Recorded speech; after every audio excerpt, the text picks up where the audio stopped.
नमस्कार दोस्तों, कैसे हैं आप सब लोग। उम्मीद करता हूँ अच्छे होंगे, अपनी स्टडी ठीक से कर रहे होंगे। दोस्तों, आज दिनांक 21 जुलाई 2026 को प्राइम एजुकेशन हब के इस यूट्यूब चैनल पे मैं आप सबका स्वागत करता हूँ। चलिए दोस्तों, आज अपन डिस्कस करने वाले हैं 72 जो राष्ट्रीय फिल्म पुरस्कार है उनके बारे में। राष्ट्रमंडल खेलों के बारे में बात करने वाले हैं, शतरंज के बारे में बात करेंगे, जिम कॉर्बेट नेशनल पार्क जो है हमारे इंडिया का पहला नेशनल पार्क, उसके बारे में बात करेंगे। व्हाइट रैबिट टेक्नोलॉजी क्या है, इसके क्या अनुप्रयोग है, इसके बारे में बात करेंगे। नीति आयोग और इसकी रिपोर्ट्स में राजस्थान ने क्या अच्छा काम किया, इसके बारे में भी अपन आज बात करने वाले हैं। सबसे पहले देखिए 72वां जो हमारा 72nd राष्ट्रीय फिल्म पुरस्कार जो है 2024, उसकी अभी हाल ही में घोषणा हुई है। और ये जो है किस किस मूवी को, किस किस एक्टर एक्ट्रेस को इसमें जो है अवार्ड मिला है, उसके बारे में अपन पढ़ लेते हैं। एग्जाम के हिसाब से वेरी वेरी इंपॉर्टेंट, ठीक है। इससे जुड़ा हुआ एक ना एक सवाल आपके आने वाले अपकमिंग एग्जाम, चाहे वो सीईटी हो या आरएएस एग्जाम हो, उसमें पूछा जाएगा, क्योंकि पूछा जाता है, ठीक है। तो सबसे बेस्ट जो फिल्म आर्टिकल 370 को जो है अवार्ड मिला है बेस्ट फिल्म का। देखिए आर्टिकल 370 जो है फिक्शन फिल्म है। आगे समझेंगे अपन फिक्शन क्या होता है, नॉन फिक्शन क्या होता है, राइट। और ये जो बेस्ड है जम्मू एंड कश्मीर में, आपको पता है जो आर्टिकल 370 हटाया गया था उस पर बेस है। और इस आधार पे इस मूवी को काफ़ी अच्छी एक्टिंग इसमें यामी गौतम ने करी है। और इस मूवी के बेस पे उनको भी अवार्ड मिला है और इस मूवी को भी जो है अवार्ड मिला। चलिए अलग अलग देख लेते हैं। सर्वश्रेष्ठ फीचर फिल्म का आर्टिकल 370 मूवी का नाम है। अनुच्छेद 370 की समाप्ति पे जो है शक्तिशाली एक पॉलिटिकल थ्रिलर मूवी है जिसको ये अवार्ड मिला है। याद रखना है, इंपॉर्टेंट है, पूछा जा सकता है। अब समझते हैं फीचर फिल्म क्या होती है। देखिए फीचर फिल्म का मतलब होता है जो 2.5 से 3 घंटे की मूवी होती है, ठीक है, जो थिएटर में लगती है, ठीक है, और जिनमें सत्य घटनाओं पे आधारित हो सकती है, लेकिन उसमें सिनेमैटिक जो इनपुट होते हैं, यानी कि कलात्मक आज़ादी उसमें होती है, ठीक है। बेस बन गया मान लो 370, लेकिन एज इट इज़ नहीं होती। उसमें क्या है ना, डायरेक्टर और प्रोड्यूसर जो अपनी तरफ से उसमें जो भी एडिशन है, चाहे जैसे छोटा सीन हो, किसी को थप्पड़ मारी हो, लेकिन मूवी में दिखाएंगे कि बहुत सारी मारपीट हो गई, ठीक है। सिनेमैटिक यानी कि पिक्चराइजेशन जो है उसका किया जाता है। हमारे लिए इंपॉर्टेंट है कि आर्टिकल 370 जो मूवी है उसको ये अवार्ड मिला है, राइट। अच्छी मूवी है, आपको भी देखनी चाहिए, ठीक है। कि किस तरह से इसमें जो सीखने को मिलता है आपको, बेसिकली वो ये सीखने को मिलता है कि हायर लेवल पे गवर्नेंस कैसे काम करती है, पॉलिटिकल पार्टीज कैसे काम करती है, सरकार निर्णय कैसे लेती है, और फिर निर्णय के बाद जो ऑफिसर्स होते हैं ऑन ग्राउंड उनकी क्या ड्यूटीज़ होती है और वो कितना बड़ा इम्पैक्ट इसमें क्रिएट कर सकते हैं। यानी हम देखते हैं जैसे फॉर एग्जांपल अगर आर्टिकल 370 के बारे में बात करें कि बीजेपी ने हटा दिया, बट इन दी प्रोसेस क्या क्या होता है, अधिकारियों का क्या रोल होता है, नौकरशाही का क्या रोल होता है, मंत्रालयों का क्या रोल होता है, प्राइम मिनिस्टर का क्या रोल होता है, प्राइम मिनिस्टर ऑफिस का क्या रोल होता है, ये सारी बातें आपको उससे समझ आती है। सर्वश्रेष्ठ अभिनेता की बात करें तो संयुक्त रूप में दो लोगों को मिला है। मम्मूटी को मिला है जो कि साउथ इंडियन है, और कार्तिक आर्यन को बॉलीवुड से। दोनों को ही, इनकी मूवी है चंदू चैंपियन और इनकी है भ्रम युगम। इन दोनों मूवी के आधार पे इनको बेस्ट एक्टर का जो अवार्ड है वो मिला है। आगे बात करते हैं बेस्ट एक्ट्रेस की, तो यामी गौतम को मिला है। आपको पता है किसके लिए, आर्टिकल 370 के लिए, है ना। जिस मूवी को बेस्ट मूवी का अवार्ड मिला उसी मूवी की जो एक्ट्रेस है यामी गौतम, उनको बेस्ट एक्ट्रेस का अवार्ड मिला है। अगर डायरेक्शन की बात करें, और डायरेक्शन में भी डेब्यू, देखिए डेब्यू का मतलब होता है कि पहली मूवी, तो वो जाता है रणवीर हुड्डा को, ठीक है। रणवीर हुड्डा ने सावरकर पे जो मूवी बनाई थी, ठीक है, इसका डायरेक्शन इन्होंने खुद ने किया और एक्टिंग भी खुद ने करी, और इसलिए एक्टिंग में तो इनको अवार्ड नहीं मिला, बट डायरेक्शन का जो अवार्ड है वो इनको मिला है। आगे देखते हैं नॉन फीचर फिल्म। अब यहाँ समझते हैं फीचर फिल्म हमने देख ली थी कि 2.5-3 घंटे की जो ट्रेडिशनल मूवी जो थिएटर में लगती है, जिनमें सत्य घटनाओं पर आधारित हो भी सकती है और पूरी तरह काल्पनिक भी हो सकती है, ठीक है, उनको फीचर फिल्म बोला जाता है। बट नॉन फीचर जो शॉर्ट मूवीज होती है, ठीक है, जैसे 40 मिनट्स की होगी मान लीजिए, ठीक है, 45 मिनट्स की होगी। दूसरा, एकदम सत्य जो घटनाएं हैं उनसे प्रेरित होती है। जैसे ये जो भंगार मूवी है, बेसिकली जो स्क्रैप उठाने वाले, यानी कि कबाड़ वाले जो लोग हैं, उनके ऊपर महाराष्ट्र में कैसी कंडीशन है, कैसे वो लोग काम करते हैं, कबाड़ उठाने वाले, कचरा बीनने वाले लोग, यानी कि उनकी लाइफ को रियलिटी में दिखाना। इसलिए इस मूवी को जो है नॉन फीचर में स्थान मिला है, बंगार को अवार्ड मिला है। दूसरा, वर्ती चित्र, यानी कि वर्ती चित्र का मतलब होता है, ये एक, आप यूँ समझिए कि इसको बोला जाता है ना, क्या कह सकते हैं उसको अपन, बायोग्राफी नहीं, हाँ लोगों की, यूँ मान लीजिए आपकी, जिसको एक वर्ड बोला जाता है मुझे याद नहीं आ रहा। चलो अपन इसमें बात करेंगे बेसिकली कि एक्चुअल स्थिति बताना। जैसे इस राम नामी की बात करें तो छत्तीसगढ़ की एक प्रजाति है, और इन लोगों की एक विशेषता क्या है कि पूरी बॉडी पे राम का नाम लिखवा के रखते हैं। पूरी बॉडी पर नाम का राम का जो नाम है वो लिखा के रखते हैं, और तो इनके ऊपर ही बनाई गई थी डॉक्यूमेंट्री। यस, यानी कि डॉक्यूमेंट्री बोला जाता है ना, याद आ गया। तो ये डॉक्यूमेंट्री टाइप की मूवी जो रामनामी है, इसको अवार्ड मिला है। तो ये चीज़ें आपको याद रखनी है, सारी बातें याद रखनी है, इसी सीक्वेंस में इसी तरीके से पूछा जा सकता है। चलिए आगे। आगे जो है ये इंपॉर्टेंट बातें नहीं है, ये जो मूवीज़ है इन्होंने बॉक्स ऑफिस पे अच्छा पैसा कमाया, लेकिन हमारे लिए काम की बात नहीं है। हमारे लिए काम की बात वो पहले वाली थी। आगे देखते हैं राष्ट्रमंडल जो खेल है 2026 के होने वाले हैं। कहाँ पे? ग्लासगो में। हमने पहले भी बात करी है, 23 जुलाई को इसका उद्घाटन होने वाला है। अब हमारे लिए काम की बात क्या है? देखिए उस दिन हमने पढ़ लिया था कि भाई 23 जुलाई से जो है ग्लासगो में होने वाला है। हमने इसकी क्या पढ़ ली? लोकेशन। ठीक है। अब क्या पढ़ रहे हैं हम कि हमारे जो दो खिलाड़ी है वो क्या क्या करेंगे? एक ध्वजवाहक होगी और एक बैटन वाली होगी। एक क्या होंगे? ध्वजवाहक, और एक होंगे बैटन वाले। दोनों ही महिलाओं को ये जो है मौका मिला है। किसको? मीराबाई चानू हमारी ध्वजवाहक होगी। मीराबाई चानू कहाँ के? मणिपुर के, आपको बताए। ठीक है। टोक्यो ओलंपिक में, ठीक है, मेडल जीता था। उसके अलावा बैटन जो होगी हमारी लवलीना बोरगोहेन। कौन होंगे? लवलीना बोरगोहेन। ठीक है। लवलीना बोरगोहेन जो है, इनको हाथ में क्या होगी? बैटन होगी। तो ये दो फैक्ट हमारे और तैयार हो गए। इस तरह जब आगे किसी ने अचीवमेंट आएगा, जब किसी ने कोई अवार्ड जीतना है, कोई मेडल जीतना है, तब इसके बारे में और दोबारा अपन बात कर लेंगे। मीराबाई चानू टोक्यो ओलंपिक में इन्होंने क्या जीता था? सिल्वर जीता था, राइट। और लवलिन बारगोइन जो है, इन्होंने कांस्य जीता था। टोक्यो में क्या जीता था? ब्रॉन्ज। तो दोनों को ये मौका मिला है। याद रखना है, ग्लासगो में हो रहा है 23 जुलाई को इसका उद्घाटन होने वाला है, राइट। चलिए आगे। हमने पढ़ा था 98th जो ग्रैंड मास्टर है, और आप उनका नाम लिखेंगे कमेंट में। ठीक है, नेम लिखेंगे कहाँ पे? कमेंट पे। और अब 99th जो ग्रैंड मास्टर है वो भी इंडिया को मिल गए। इनका नाम भी आप याद रखेंगे, VS रत्नवेल। इंपॉर्टेंट बात क्या है? देखिए कोई क्वेश्चन इस तरह से पूछा जा सकता है, क्योंकि अब 100 होने वाले हैं। नेक्स्ट जो ग्रैंड मास्टर बनेंगे वो 100 नंबर के बनेंगे। इस वजह से ये जो है इंपॉर्टेंट बन जाता है। हो सकता है जो 100 वाले हैं उनका नाम पूछ ले, या हो सकता है सीक्वेंस में 96, 97, 98, 99 इस तरह से जो है मैच भी करवा ले। तो आप इस टॉपिक को थोड़ा सा तैयार कर लें, आने वाले एग्जाम्स में आपको इससे जुड़ा हुआ सवाल भी देखने को मिल सकता है। ठीक है। ये तो टूर्नामेंट की बात है, उनकी इंपॉर्टेंट बात नहीं है। आपको बस ये नाम याद रखना है, और इनकी रैंक जो है, यानी कि किस नंबर के? 99th नंबर के ग्रैंड मास्टर ये बन गए हैं। अब जिम कॉर्बेट जो है हमारा नेशनल पार्क है, कहाँ पे है? उत्तराखंड में है। ठीक है। यहाँ बाघ के लिए, बाघों के संरक्षण के लिए प्रसिद्ध है विश्व भर में। प्रकृति प्रेमियों का सबसे बड़ा आरक्षण है, और इससे जुड़े आकर्षण है। इससे जुड़े हुए जो सवाल है पूछे जाते हैं। इंडिया का पहला नेशनल पार्क है, 1936 में इसकी स्थापना की गई थी। पहले इसका नाम हेली नेशनल पार्क था। 1956 में जिम कॉर्बेट इसका नाम जो है कर दिया गया था। 250 से ज़्यादा बाघ जो है यहाँ पे पाए जाते हैं। ठीक है। टाइगर, 1200 से ज़्यादा हाथी यहाँ पे है। 1288 वर्ग किलोमीटर इसका एरिया है। 580 प्रजाति। ये बातें इंपॉर्टेंट नहीं, आप हल्का सा ये वाला फैक्ट याद रखेंगे और इसको देख लेंगे। हो सकता है आने वाले टाइम में किसी एग्जाम में ये पूछा जा सकता है, क्योंकि अभी ये न्यूज़ में है। आगे देखिए, नीति आयोग की इन्वेस्टमेंट फ्रेंडली जो इंडेक्स है वो इन्होंने जारी किया है। ये हमारे लिए काम की बातें नहीं है। एक देखनी है बस एक बात की, जो है रिपोर्ट कौन जारी करता, तो आपको याद रखना है कौन? नीति आयोग, है ना। रिपोर्ट का नाम इन्वेस्टमेंट फ्रेंडली इंडेक्स रिपोर्ट। हमारे लिए काम की अगली स्लाइड है क्या कि राजस्थान ने एक कैटेगरी में तो सबसे अग्रणी, यानी कि नंबर 1, कौन सी? निवेश अनुकूलन। इसमें किस नंबर पे है? फर्स्ट नंबर पे। यानी कि राजस्थान में इन्वेस्टमेंट करना किसी भी बड़े व्यापारी के लिए, उस कैटेगरी में राजस्थान ने सबसे अच्छा काम किया। तो पहली चीज तो ये होगी। दूसरी बात आपको याद रखनी है कि बड़े जो राज्य हैं उनकी रैंकिंग में हमारा है 10वां नंबर। ठीक है, सॉरी, टोटल रैंकिंग में, और बड़े राज्यों की रैंकिंग में है हमारा 8वां। ठीक है, ये दो फैक्ट आपको याद रखना है।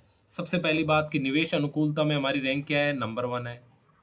उसके बाद टोटल राज्यों की बात करें तो 8वां नंबर है राजस्थान का। और अगर बड़े राज्यों की बात करें, 10वां नंबर है पूरे, अगर कंप्लीट पूरे के पूरे 28 राज्य और यूटीज के हिसाब से है तो 10th रैंक है। और केवल बड़े राज्यों की बात करें तो 8वां नंबर है राजस्थान का। तो ये भी एक अच्छी रैंकिंग तो नहीं कही जा सकती, बट ठीक है। निवेश को प्रोत्साहन करने वाली नीतियों में तीसरा, ऊपर हमने देखा अनुकूलता में कौन सा है, पहला, और नीतियों में तीसरा। नियमों के सरलीकरण में, यानी कि नियमों को ईज करने में, उसमें हमारा सेकंड पोजीशन है, ठीक है, दूसरा स्थान है। संसाधनों वाला इंपॉर्टेंट नहीं है, 5वां है। और ये बात भी इतनी इंपॉर्टेंट नहीं है। मेन बात आपको याद रखनी है कि नियमों के सरलीकरण में जो है सेकंड पोजीशन है, और निवेश प्रोत्साहन में जो है तीसरा है। सभी राज्यों की बात करें तो 10वीं पोजीशन है, और अगर बड़े राज्यों की बात करें तो 8वीं पोजीशन है, और अनुकूलता में क्या है, नंबर 1 है। ये बात आपको याद रखनी है, नोट डाउन कर लेनी है।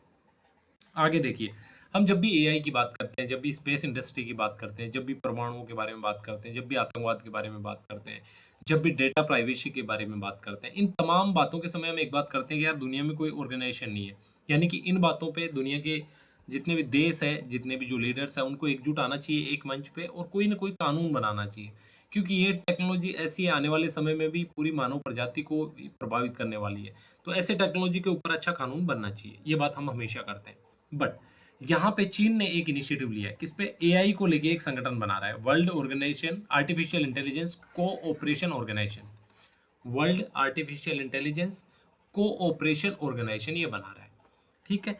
इसमें ग्लोबल साउथ के, यानी कि जो विकासशील देश है, ठीक है, और एआई गवर्नेंस है, इसको बढ़ावा देने के लिए ये घोषित करा। और 30 देश जो है इसके मेंबर बन गए हैं। ब्राजील, रूस, दक्षिण अफ्रीका, इंडोनेशिया जैसे देश भी इसमें शामिल है। इंडिया अभी इसका मेंबर नहीं है, तो ये बात आपको हल्की सी याद रखनी है, ठीक है। उसके बाद हम बात करें एनर्जी कंजर्वेशन बिल्डिंग कोड, एक संस्था है, क्या करती है, इमारतों में बिजली की खपत कम करती है।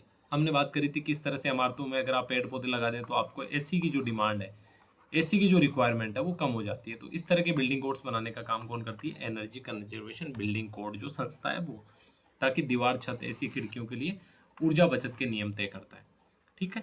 अगली एक न्यूज़ थोड़ी सी स्वास्थ्य सेक्टर से जुड़ी हुई है, क्या हुआ है, फैटी लीवर। देखिए लीवर क्या होता है, बेसिकली फैटी हो जाता है, यानी कि उसमें वसा जमा हो जाता है। जो वसा जमा हो जाता है तो लीवर जो फंक्शन करता है उसमें डिस्टर्बशन आ जाता है। अभी तक कोई इस तरह का इंजेक्शन था नहीं, लेकिन अभी वेगोवी इंजेक्शन को इसके लिए मंजूरी दे दी है, ठीक है। हमारा केंद्रीय औषधि मानक संगठन है CDSCO, इसने फैटी लीवर के लिए MASH के उपचार के लिए वेगोवी इंजेक्शन को मंजूरी दी। तो आपसे पूछा जा सकता है कि वेगोवी इंजेक्शन क्या है, तो आपको याद रखना है किससे संबंधित है, फैटी लीवर से, यानी कि लीवर में जो वसा जमा हो जाता है उसके ट्रीटमेंट के लिए। और लोगों पे इसका एक्सपेरिमेंट करके देखा है, बहुत अच्छे रिजल्ट्स जो है इसके है। आगे एक टेक्नोलॉजी है वाइट रेबिट टेक्नोलॉजी, ठीक है। इंटरेस्टिंग है, इंटरेस्टिंग इस तरह से है क्योंकि टफ है, ठीक है। आपको मैं कितना अच्छे से समझा पाऊंगा या नहीं, आई डोंट नो, लेकिन अगर सवाल पूछा जाएगा तो आप उसको कर दोगे, ये पक्की बात है। क्योंकि इस तरह की जो हार्ड टेक्नोलॉजीज होती है ना, हार्ड टेक्नोलॉजी, इनसे जुड़ा हुआ जो सवाल होता है वो ईजी होता है, ठीक है। ताकि आपने अगर थोड़ा सा भी आइडिया है तो आप उसको कर सको, है ना, राइट। इस तरह से समझते हैं इसको। एक आधुनिक नेटवर्क टेक्नोलॉजी है। देखिए बेसिकली जो नेटवर्क होता है वो बहुत सारी चीज़ों में चीज़ों के माध्यम से फ्लो होता है।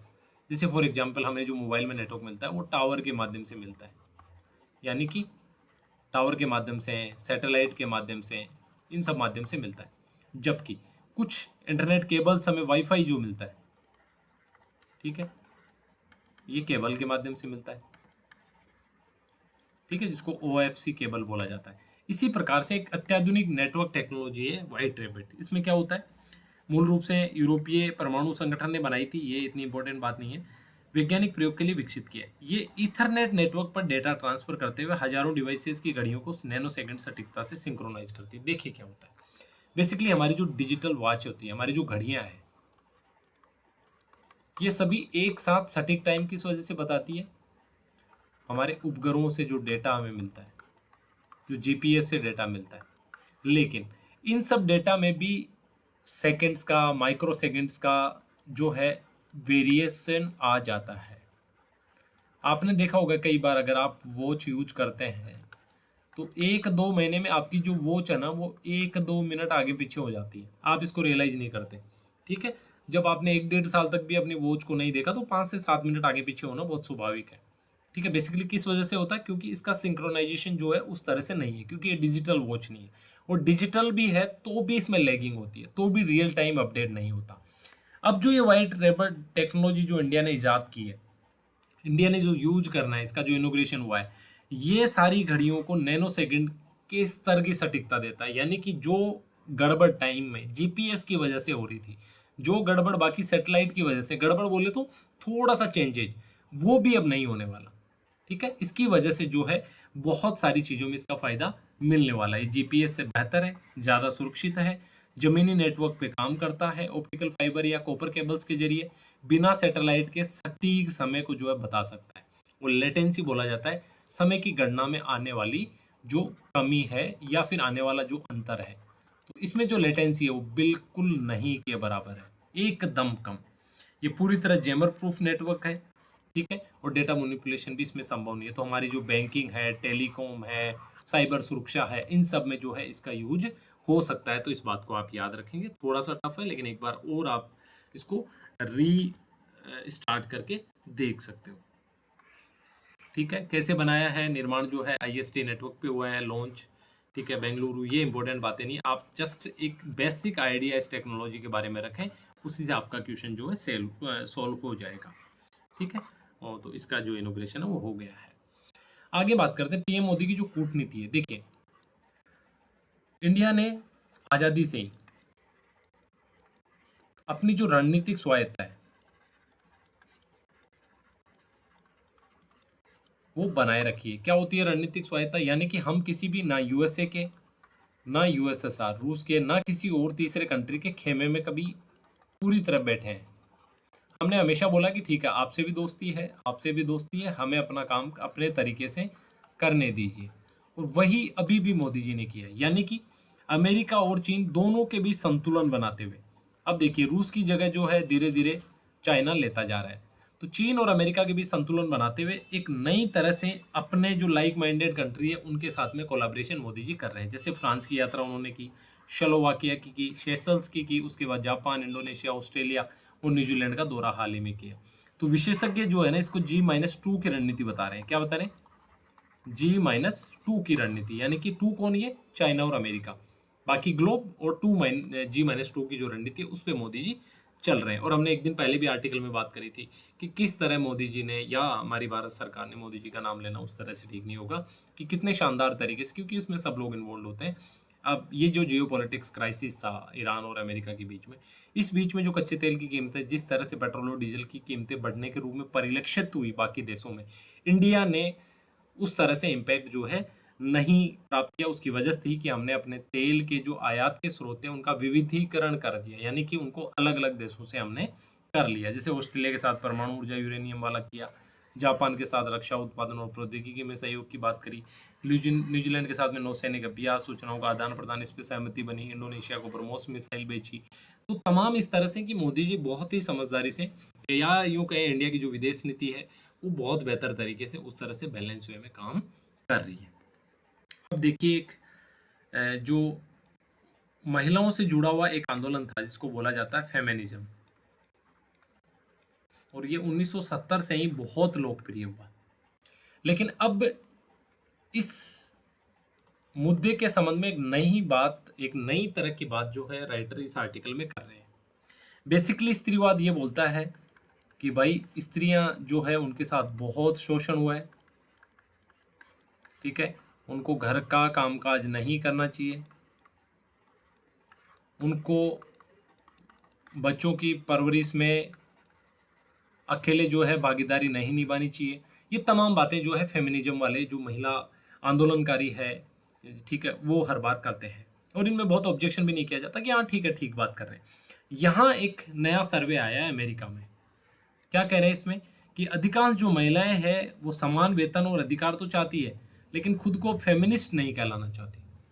यानी कि महिलाएं चाहती है कि उनको पुरुषों के समान अधिकार मिले, पुरुषों के समान वेतन मिले, लेकिन फेमिनिस्ट नहीं कहलाना चाहती।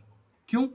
क्योंकि रेडिकल जो फेमिनिज्म है, एक तो फेमिनिज्म का नॉर्मल रूप हो गया, एक दूसरा फेमिनिज्म है कि भाई पुरुषों को देखना ही नहीं चाहती, कि पुरुषों के हर तरह से अगेंस्ट। वो जो है हमेशा पुरुष को एक नेगेटिव इमेज में और हमेशा महिलाओं को टारगेट करते हुए दिखाया जाता है। ठीक है, किसमें? रेडिकल फेमिनिज्म में। और ये जो महिलाएं हैं बराबर का अधिकार तो चाहती है, लेकिन ये रेडिकल फेमिनिज्म को सपोर्ट करना नहीं चाहती। ये बात इस आर्टिकल में राइटर बोलना चाह रहे हैं। आगे बोल रहे हैं कि भाई आप बात कर रहे हो फेमिनिज्म की, आप कह रहे हो कि नहीं महिलाओं को घर का काम नहीं करना चाहिए, लेकिन बहुत सारी करोड़ों महिलाएं इस देश में ऐसी है जो कि घर का काम करके खुश है। और आप जब ये बात बोल रहे हो तो ये उनके काम का अपमान है। ये नया नजरिया इस आर्टिकल में पेश किया जा रहा है। आपको ठीक है नहीं करना घर का काम, ठीक बात है, मत करिए, बट आप इस काम की खिल्ली नहीं उड़ा सकते, आप इस काम को बेकार नहीं मान सकते, क्योंकि बहुत सारी महिलाएं हैं जो कि इस काम को भी पूरे गर्व और सम्मान के साथ करती है। ठीक है, बहुत सारी वुमेन्स तो ऐसी है जिन्होंने वर्किंग जो थी उन्होंने छोड़ दी और वो अपने घर के काम करके खुश है। तो आप, क्योंकि आपको हर चीज का सम्मान करना पड़ेगा, अगर एक अंतिम व्यक्ति की भी अगर कोई विल है तो आपको उसकी भी रेस्पेक्ट करनी चाहिए। ये बात यहाँ पे बोली जा रही है। और जो महिलाएं मर्जी से गृहिणी की भूमिका चुनती है उन्हें पिछड़ा नहीं कहा जा सकता। ये उस फेमिनिज्म की, रेडिकल फेमिनिज्म की उस बात पे सीधी चोट करती है, सीधा सवाल करती है। आगे, पुरुषों को भी हमेशा नकारात्मक नहीं दिखाना चाहिए। हो सकते हैं मैक्सिमम, मतलब आप यूं मान लीजिए बहुत सारे लोग बेकार होते हैं, लेकिन हर पुरुष बेकार नहीं हो सकता, ये भी तो सही बात नहीं है। और ये समाज के लिए भी भला नहीं है, क्योंकि आपको पता है 50% आबादी को अगर आप सीधे रेडिकल फेमिनिज्म के नाम पे खारिज कर देते हैं तो ये क्या सोसाइटी के लिए अच्छा है? आप भी लॉजिकली बोलेंगे कि नो, ये कैसे अच्छा हो सकता है? क्योंकि असहमति का जो अधिकार है, डिसेंट का जो अधिकार है, आपके विचारों से सहमत नहीं होने का जो अधिकार है, वो आपका हमेशा होना चाहिए। ये बात इसमें बोली जा रही है। आज हमने डिस्कस किया 72 नेशनल फिल्म जो अवार्ड है उनके बारे में। आर्टिकल 370 जो मूवी थी उसको बेस्ट, यामी गौतम को बेस्ट एक्ट्रेस का अवार्ड, कार्तिक और ममूटी को जो है बेस्ट एक्टर का अवार्ड जो है मिला है। कॉमनवेल्थ जो गेम्स ग्लासगो में होने जा रहे हैं, ठीक है, मीरा भाई और लवलीना हमारी झंडारोहण और बैटन वाली जो सदस्य होंगी, और 99th ग्रैंड मास्टर जो है VS रत्नवेल बन गए हैं। 98th कौन थे इसका होमवर्क मैंने आपको दिया है। जिम कॉर्बेट जो है, पहले जिसको हेली नेशनल पार्क बोला जाता था 1936 में, वो इंडिया का पहला नेशनल पार्क है। नीति आयोग की रिपोर्ट्स में बताया गया कि राजस्थान की क्या कैटेगरी, क्या परफॉर्मेंस है। वाइट रेबट टेक्नोलॉजी के बारे में हमने बात करी, और मोदी जी के नए सी जिनपिंग के नए इनिशिएटिव AI जो संगठन बना रहे हैं उसके बारे में बात करी, और फिर लास्ट में हमने वुमन पे जो आर्टिकल था वो डिस्कस किया। तो ये थी हमारी आज की डिस्कशन। उम्मीद करता हूँ आपके लिए डिस्कशन फायदेमंद हो, अच्छी हो, और अच्छे से पढ़ते रहिए। ध्यान रखिए अपना। जय हिंद, जय भारत।